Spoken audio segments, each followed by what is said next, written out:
Kanaka-naka-toorai-ay. In 2 months out you'd wish you were dead. John Kanaka-naka-toorai-ay. Toorai-ay, oh! Toorai-ay. Why did you spend 1,300 to go from Auckland to Hobart? Why did you do that? Come on, there's a reason, right? Because Hey fella, don't get upset. You could have sailed over there. You took the jumbo. Why did you do that? because there's a wooden boat festival on. There's a wooden boat festival on, and you're not going to believe this, but it was probably one of the best things in the Southern Hemisphere, man. Hey, you should have gone. Thank you. Thank you. Thank you.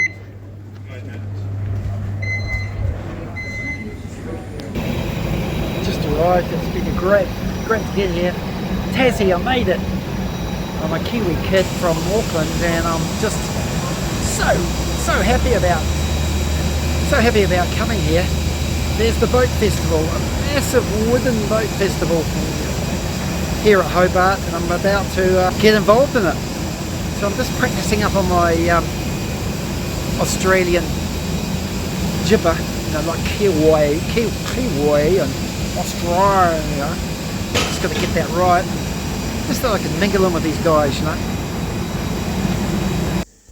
Well, I met this guy. He just came out of the water there in the deep blue, and he was suspicious from the start, wearing this helmet, these weird looking boots, and he looked me in the eye and he said, "Hey, are you looking for the tall ships?" I said, "Yay." And he said, "Well, it's just up on top of that mountain. Just go over there and you're going to get to the next harbour. That's where all the tall ships have gone."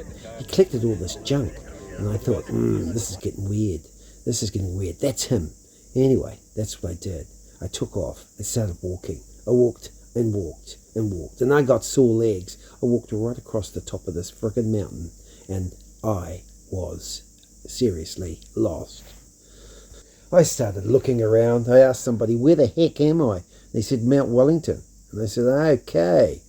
And so I looked out and looked around and got to the highest point, the tree, and looked out and could see the deep blue. Someone mentioned the deep blue. That's where the tall ships are. So that's where I had to get to. Yeah, a Tasmanian devil. I looked him straight in the eye. He sent me on a wild goose chase. Look, it's only 2 degrees up here and it's freezing. I'm just below the cloud level. These Tasmanians, I don't know.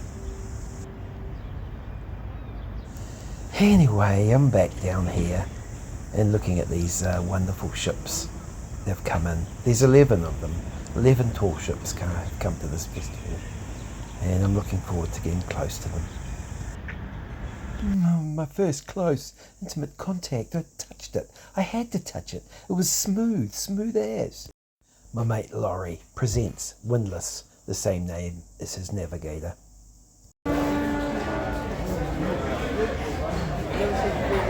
And if you wish to own this, you can buy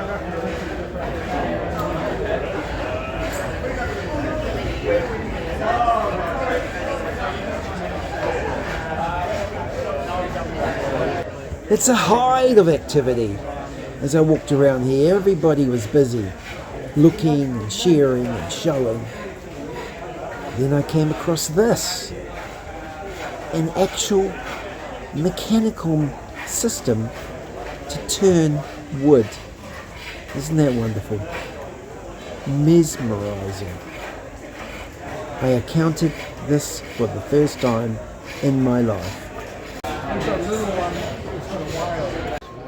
I want to make a spoon. Everybody wants to make something around this place. An impressive selection of oars, sculling. We perused these for quite some time. Very interesting. These 2 sailing dinghies are absolutely perfect. For me, they were the best in the show. The finishings was exquisite, really. The varnish was absolutely mint, perfect. And the attention to detail was nothing less than the best I've ever seen. spinnaker pole, everything was set up. There was nothing left behind. This amazing beach trolley was a piece of art, and inside also was perfection. The oars here, I don't think I'd ever seen sunlight, and they just felt so light. Looking at the stern here, you can see the quality, the craftsmanship, and I believe these were possibly the two best dinghies. Here is, I think, Tasmanian hardwood. 100 years of building boats, the history in Hobart, and you can see the attention to detail, fine detail, looking around these two boats. I just love them.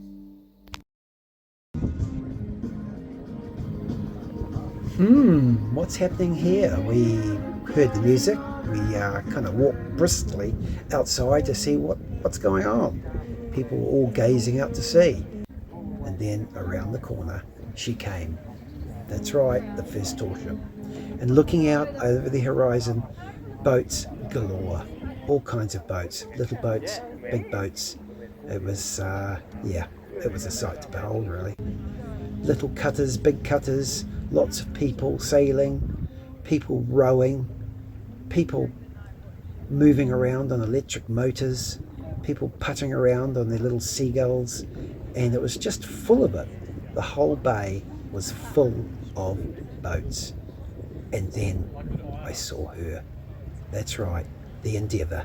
It came in slowly. Wow, I've got to get on that boat. I must get on that boat. It was quite special. People were busy. People were shouting and helping, and the little rubber duckies were coming alongside, assisting boats. Little scamps rode in. It was busy. It was a busy day. But this went on and on for an hour and a half. She docked slowly. Yeah. What else can I say? The things they move, but I just need you, so I still wait for you most every night. It started raining, drizzling, but it didn't take away the fun. In fact, it enhanced it. More boats, more people rowing, more things going on. It just didn't stop. And we just sat there, almost dropped our jaws at the display of boats coming in around the corner and passing us. And it was just ongoing.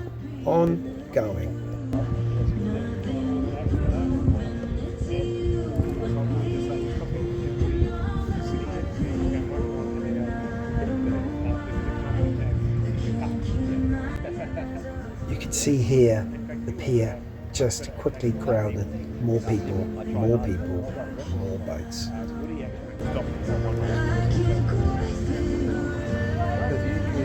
Man, a lot of people are busted off Monday days. I'll tell you more about it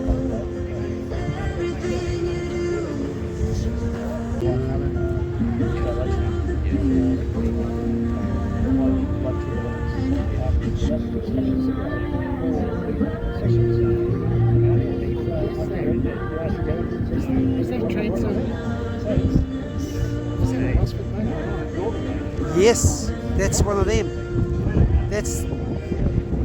We know what that is, hey? That's...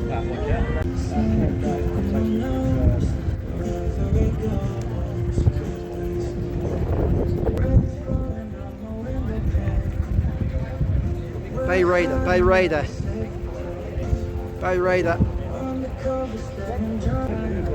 That's a Bay Raider too. We've got this line here to go forward to that point. Hold on. So you want this line to go back? You want this one?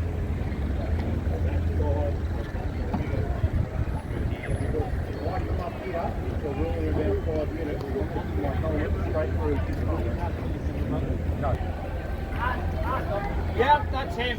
We had to sort this. Boats coming in and they were on top of themselves. They had to sort this with ropes across this particular area.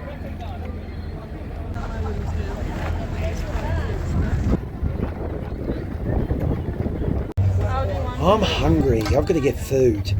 It's even, what, 1 o'clock and I'm starving. I've got to get food in my tum. And there's heaps of food to choose from here. All down this pier, and a coffee from this pirate. She didn't put me off, scare me, so I grabbed a coffee and then moved over and let other people make their way. Tall ships kept coming, and obviously this was the thing to watch, these tall ships coming in.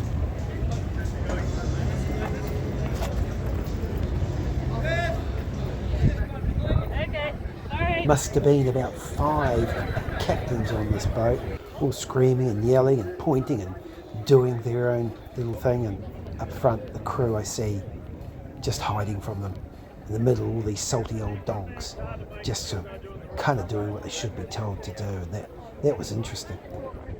I moved on to this waterway. All these boats were still flooding into this like viaduct area, crowding out, and the bridge lowered, and yeah, let's go. The green light is about to happen. Let's do it. Thanks for waiting, Chris. Hope it was entertaining. My crowd heading north, and this crowd heading south. Yeah, we're having a great old time. Oh, mate, living the dream. So as I stepped around some of these people, I dropped my hat, and that copper was a nice thing to do. Thanks very much. I wanted to keep that hat.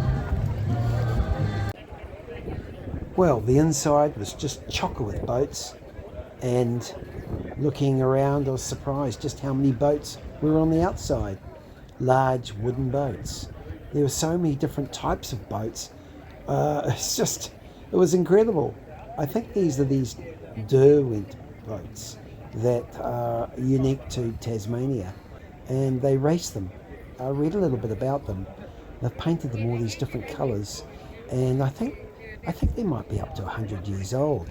They've got a small cockpit, and they have something, just so much caricature about them. I was taken by them. Oh, look! I think that was a Welsford boat.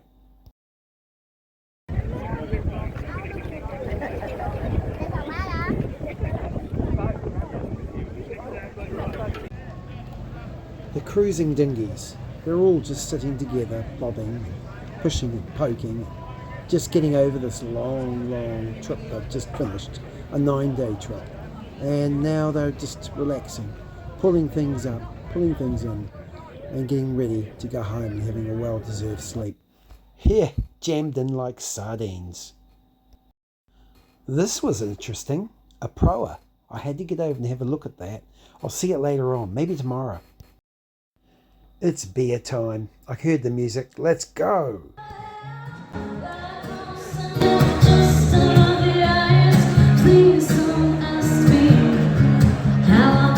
There you go. We're having a good time. I hope you're having a good time. Here you go. Here's my mate Laurie.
Part of the opening ceremony. It's great.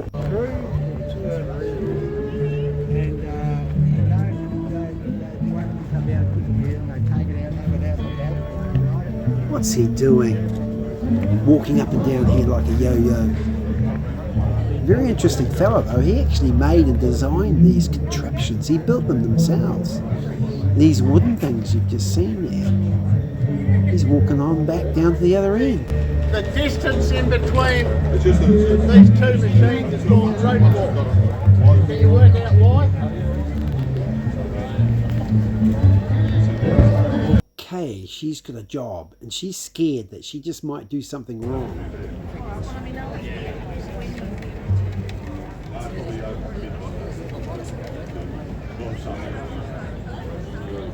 Look, you've just got one job. It's just one job, okay?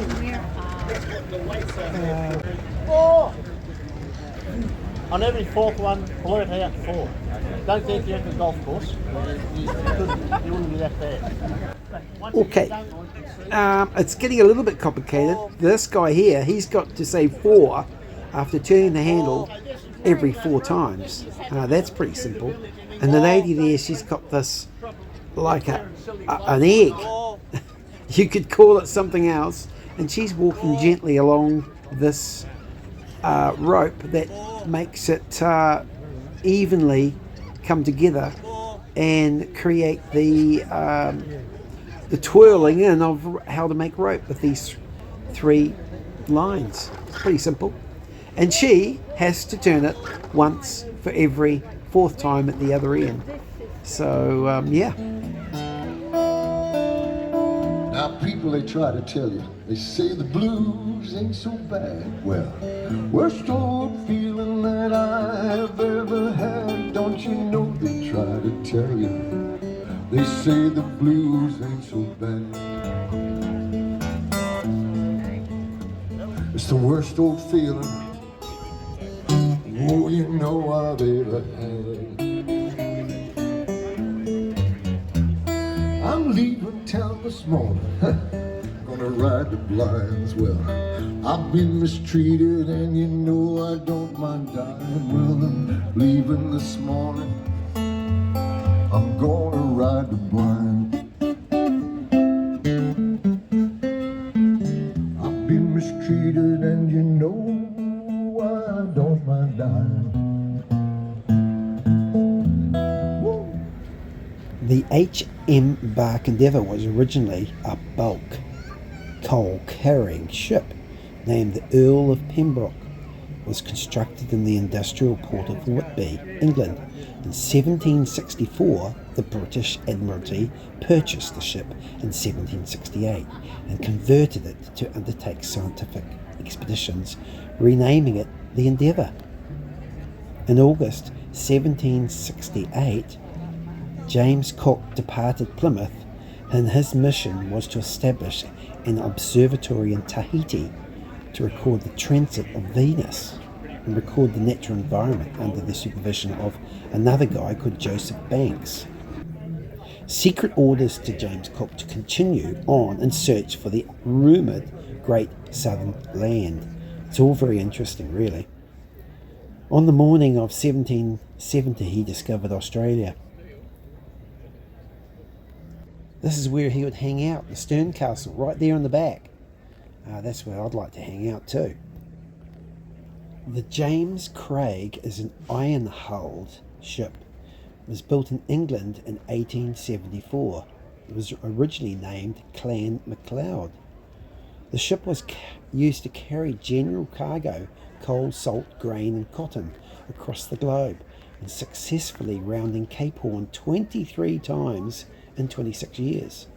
In 1900, the ship was acquired by Mr.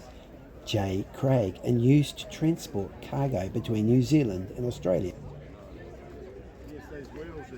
In 1930, it was scuttled and abandoned in southern Tasmania. But because of the history and significance and rarity as one of the few 19th century sailing ships left in the world, they decided to resurrect it. It took 20 years and it was a major refit.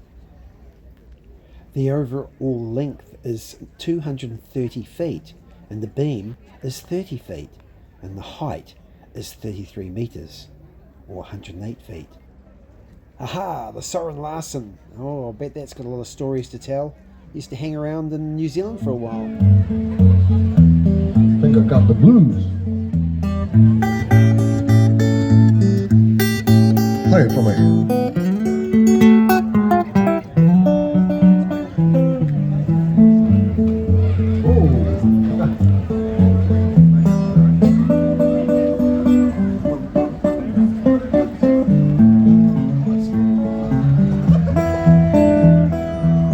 I'm leaving the smoke.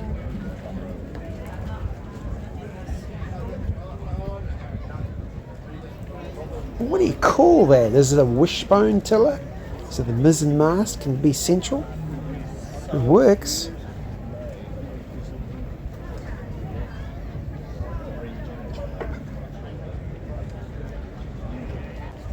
Look at me, Kevin. Look at me.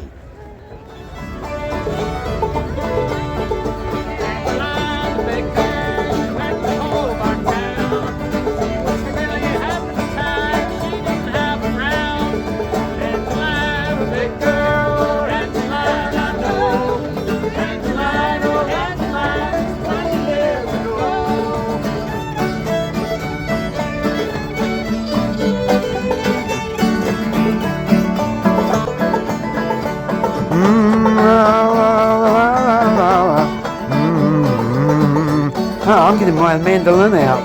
That's neat. Go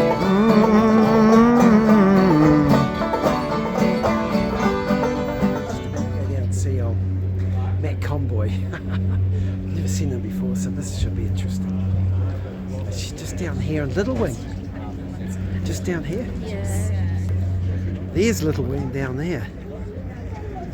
He's just on a 10-day trip with John Welsford and himself and the navigator, but he's on Little Wing, which is one of Welsford's boats as well. Penguin. This should be interesting. See what happens. Hey, is there a bloke called Matt Conboy about? Matt Conboy? Yeah, his boat's about over there somewhere, but I don't know where. He's on the other side. I think so. It's in here somewhere, but I don't know. I haven't located it yet because it's the same as this. He's a mighty hard man to track down. Yeah, well, I've been sailing with him for the last week, so Oh, yeah, he came up on the road with us. was he a bit? Was he okay? Did he get up to a bit of mischief? That Matt Conboy? No, new recording, are you? No, he's a lovely bloke. Oh, got that totally wrong. That's not Matt Conboy's boat. Anyway, these guys were sharing photos of their own whalers, and they could see each other's boats on their cell phones. Good on them. Too many photos. Oh, she's roomy in there. It's roomy. Here, this was the only proa in the festival, as far as I know.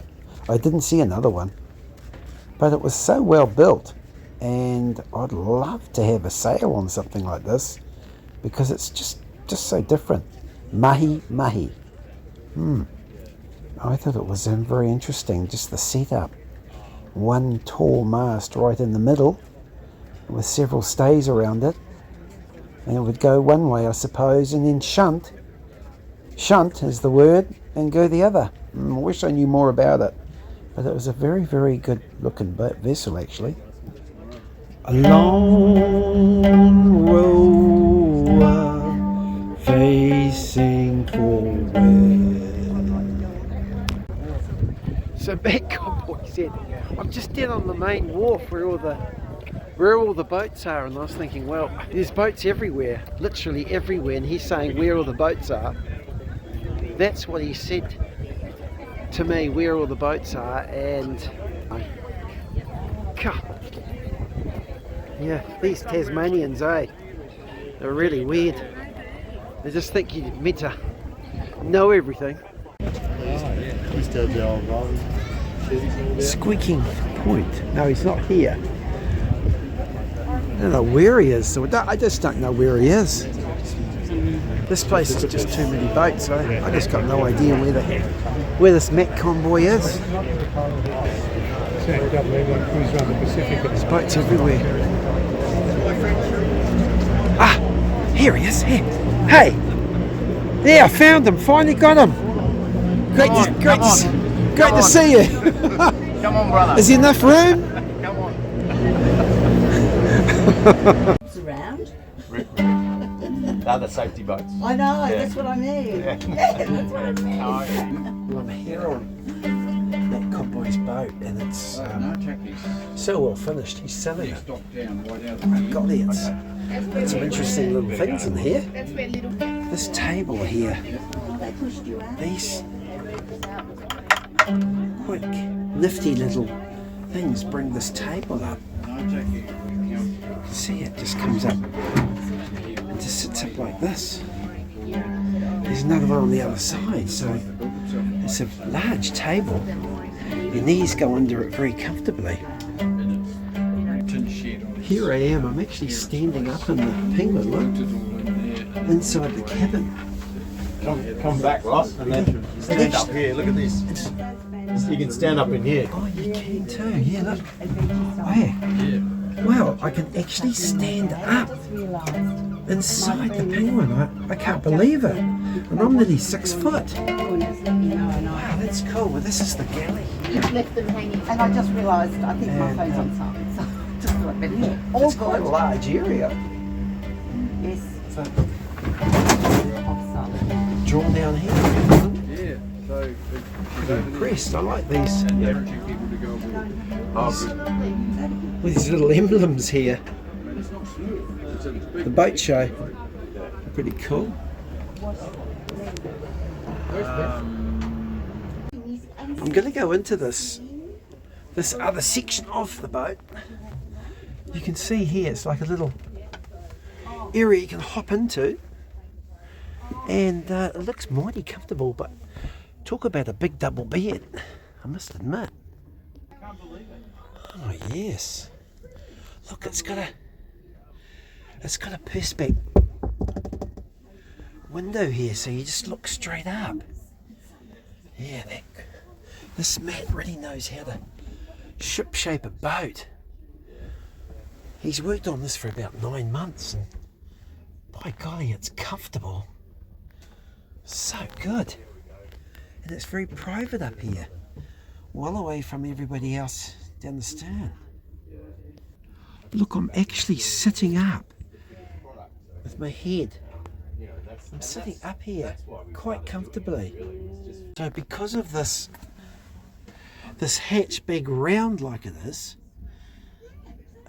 with that perspex being rounded, you've got headroom.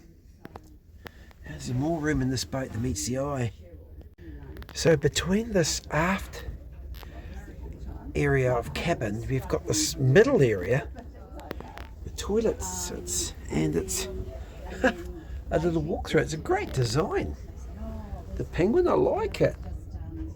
Yeah. We're all aboard this boat. We've actually got all these people. I'll let you guys get on with your I'm here. I can't believe it. We're all in different areas and we're so comfortable. Barbara and John's temporary home is a good Penguin song. No, Cheryl is the one that Excuse me. Hey, I just need to go to the toilet. Is it the pee bucket down there? Can I do that? Totally. Or the one there? Choose that one. Okay. Thanks.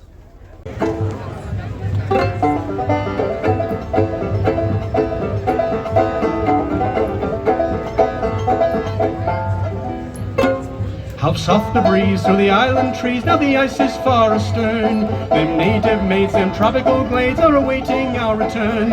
6 hellish months we passed away on the cold Kamchatka Sea, and now we're bound from the Arctic around, rolling down to old Maui. Rolling down to old Maui, me boys, down to old Maui. Well, I'm on the Endeavour. I can't believe it. I'm actually on the Endeavour.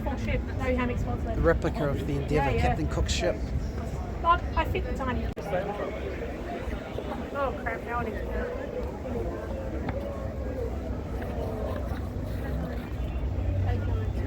So it's kind of like you grab a rope and pull on it.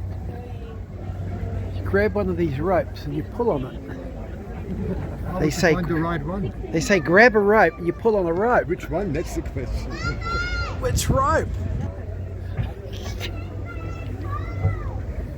It's amazing. This case, he took 90 crews, so he had to feed them and water them for 3 years. So 3 years. 3 years they were gone. James Cook lost his life in Tahiti. They considered him a god there, and he ended up leaving, being helped out considerably well, and he went north and had a storm. He was to go around the North Passage, but he lost his mizzen mast, so he came back to Tahiti, It's like they've been collecting turtles around of which here. they kind of thought, this guy probably isn't what we thought he was. And problems started. He ended up being bludgeoned to death on the beach there. The crew were asking for his body back and to take back to England, but they just gave a forearm or one of his bones back. That's how it all ended for James Cook. I don't know what that's for. So the ship bell is for the time. Tells the time. Only one clock on the boat. James Cook had that, and this would ring and tell everybody the time. From very big to very small. Run up that.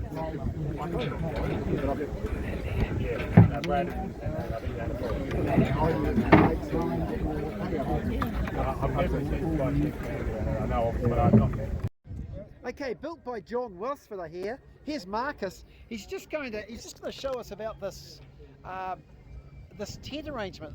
Yeah, when you park the boat at night, when you're at anchor, the first thing I do is put up the front part of my tent. And that gives me a sheltered place. It'll be pointing into the wind, and I've got a sheltered place for cooking.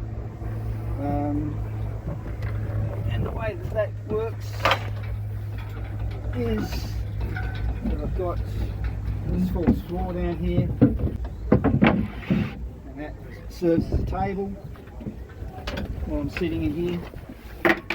I've got full shelter out of the wind, and but I've still got, everything's open to the elements out here. If I want to get out of the boat, it's quite convenient. I don't have anything coming down the side here, so I can step out easily. And in order to do that, I've got a compression member up in here. It's a piece of a tent, a fiberglass tent pole, and it clips onto the hoop up here with a T-junction out of a 13mm irrigation set.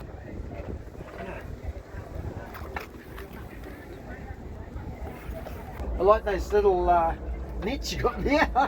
Yeah, they have. I see lots of other versions of this. It's in its slack mode. Yes. There's a bit of bungee cord here, and to put a bit of tension on there, you can put it that much on and it still slides. That's usually how I run it. Yes. When I'm sailing, it just gives a little bit of resistance. So and if you want to lock it, you just pull it in hard, and then it's quite firm. It's firm. That's firm enough to hold it against whatever will be happening out there. If you want to park the boat, then you just pull it Park over the there boat. and it'll stay there. And you've got a very tidy, a very tidy rudder. Could you lift that up for us? You just have to release the downhaul. Yes. Yeah, that's the tidiest one I've seen. Is it? That's pretty standard, I would have thought. Oh, that's Well, I tidy. mean, yeah, we've got a bit of Yeah, you've got that. That's 2-to-1 there, see? Yeah. That's great. And let it down? And she just goes down her own weight. Oh, that's And then there's beautiful. Then there's the downhaul. Yeah. And the downhaul, of course, you can have a problem if you run into something. If you come out on the beach and you run into something. Forget to lift her up. Oh, that's your idea of that will break. Or that will pull through. It'll do one or the other. That will pull through, I got that idea, I think, of Jeff here. Wow. Yeah, just to assist the outboard bracket to pull this up, he's got this. Weight up, Yeah, that. Oh, that's good. Makes it so much easier. Yeah, it's a lot easier. I have a few back problems, and that's This is yours, is it? yeah. Rather than going back directly to the helm, it would come down and through this.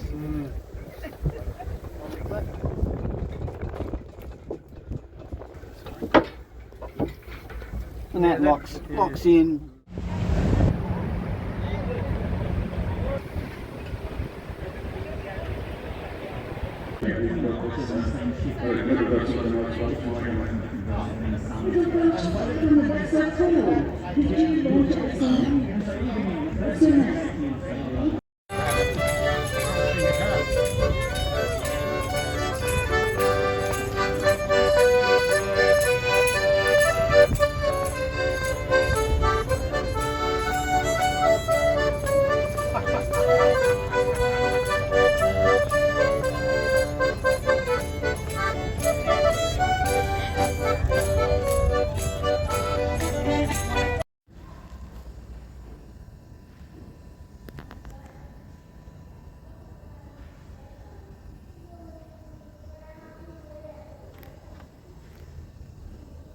The Hobart Maritime Museum is a must go. It's a lighthouse. If you don't go, you're mad. It's very interesting, particularly upstairs. This is downstairs. There's just a variety of things. I only got a little wee piece of it on the video here, but I really enjoyed it. It had so many nicks and knacks. The collection is surreal. It's probably one of the best little museums in the world, really. I think it would be one of the best you can ever see. Look at these models. They're just so much attention to detail. People crowded and looked and looked and looked at these for quite a while, and I was able to get through the crowd to have a look. I was really impressed with them, must admit. Great. This junk, I had to take it for a guy I know called Paul Thompson, and he loves junks. He's a junk man. And here is how. So that's how it's done, everybody. Easy.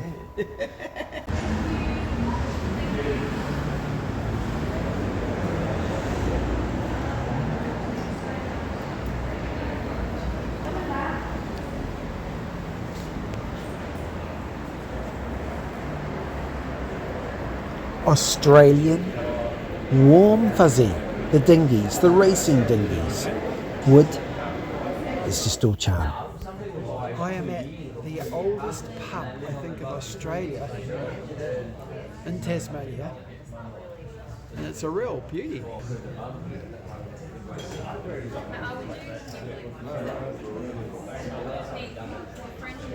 I'm going to get myself a lunch, and I think I might have a beer and just relax before I go and see a few more boats.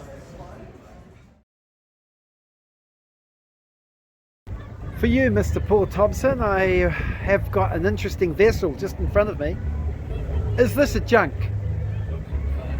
It looks like a bit of a junk to me. It's a interesting, I know Philip would probably like this. As you can see, it's got a little one on the stern.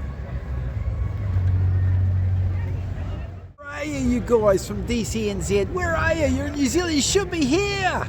This is where you should be. You should be in Tassie. It's awesome. You should be here, man.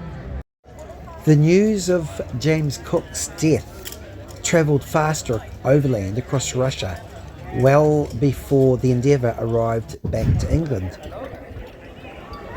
But I was amazed. 35 kilometres of rope. Wow, that's a lot of rope. It's high up there. They're getting ready to drop that sail. And the James Craig is not a slow boat. With this waterline, she is very fast.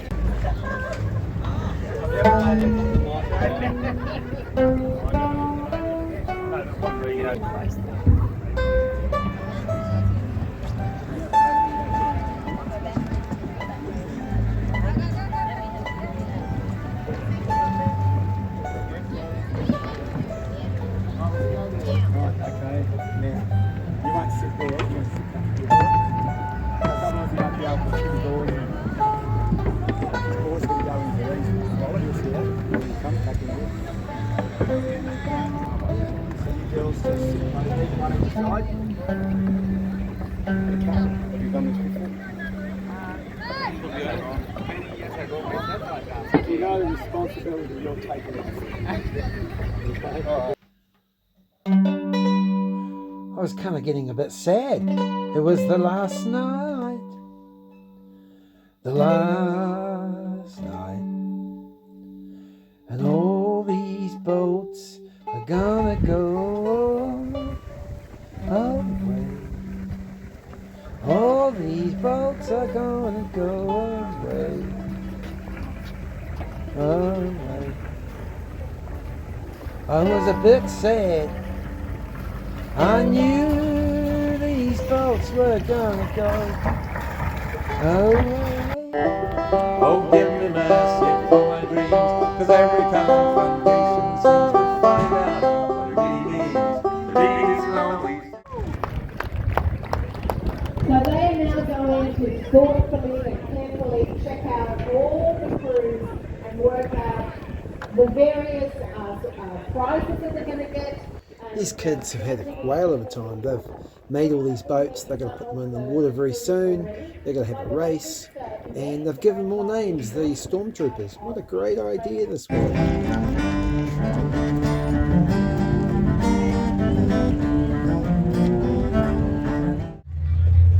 Yeah, so there's music on every corner, and every time you work around the next corner there's some live music. What a great place this is. But these boats, they're all going to go today. All these dinghy cruising little boats are going to head out. And they'll untie and head back out to sea today. But this was interesting. Very interesting. Okay, here is the Endeavour. It's just about to leave Hobart. And there she goes. She's going to fire a couple of cannons. 2 cannons on the one side. And she's going out. Now, as she turned and backed up, this other boat came into view. See it there? And just as it came into view, it was broadside. But they had to obviously wait till it starts to go away.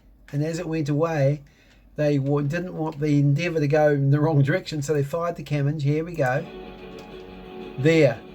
And the other ferry's gone. And away it went. I thought that was pretty funny, and the other boats are passing. Having a look at it. The Endeavour leaves to Hobart. They're all moving. They're all going that way.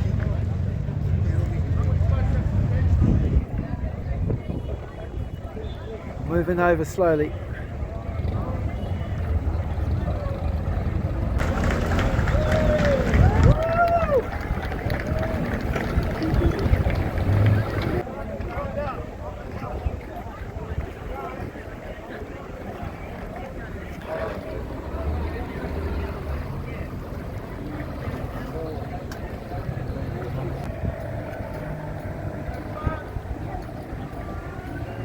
Bon voyage, man!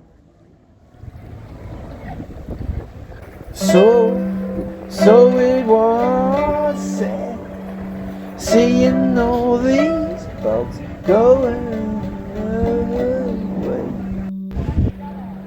speeding away. So it was sad seeing all these boats go away.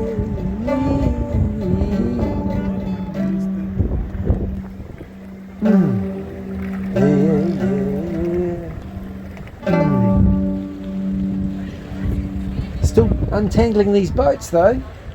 They're still pushing these boats and pulling them with these ropes. Uh-oh. Scamp's got rope around his. No, it's what they call a raid. So there's a whole bunch of boats sailing up from down south over 3 days, and they're all just trying to leave now. Uh-oh, Scamp's going back. They're just trying to... Yay!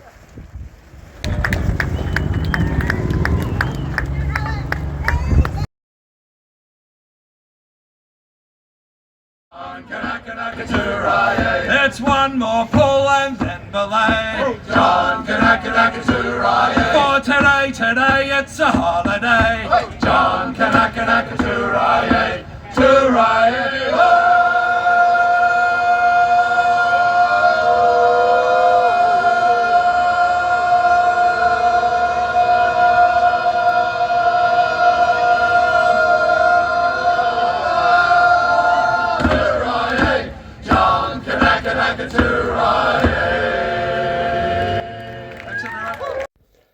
And I head back to Auckland.